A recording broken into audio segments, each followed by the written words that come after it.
તો સુરતના ઉલપાડમાં પૂરથી પ્રભાવિત લોકોને મદદે આવ્યા સાંસદ મુકેશ દલાલ. દસ્તાવેજ ન હોય તેવા લોકોનું પણ સર્વે ફોર્મ ભરવા માટે સાંસદે આદેશ આપ્યો.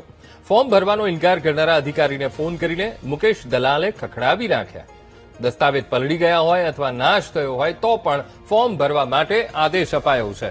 દસ્તાવેજના અભાવે એક પણ વ્યક્તિ નુકસાનની સહાયથી વંચિત ન રહેવો જોઈએ તેવું પણ કહ્યું. તો પંચનામા અને સ્થાનિક ચકાસણી આધારે ફોર્મ સ્વીકારવામાં આવશે તેવી લોકોને બાંયધરી પણ આપી. બાકી નહીં કે ભાઈ આ કોઈ કોરું વસ્તુ નથી. આપણા વાળા બધા કાગળની પાછળ પડ્યા છે. એ કાગળ વાગ માટે હવે બહાર નીકળો ભાઈ. એટલે સર્વેન્ટીમાં કાગળ પર બીજા કાગળ કાઢો આવીને સર્વે જાતે ભાઈ આ માટે ઉતરો. એના બીજાને અંદર ઉભા રહ્યો ને હાલત નથી. ઘરની અંદર ઉભા રહે કાગળ ક્યાં હોટોની વાત કરે. હાલત તમે જુઓ અહીંયા ગાડી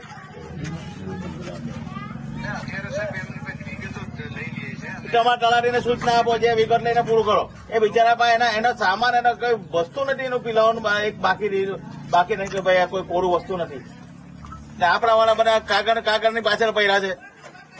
એ કાગળ વાગ માટે હવે બહાર નીકળો ભાઈ.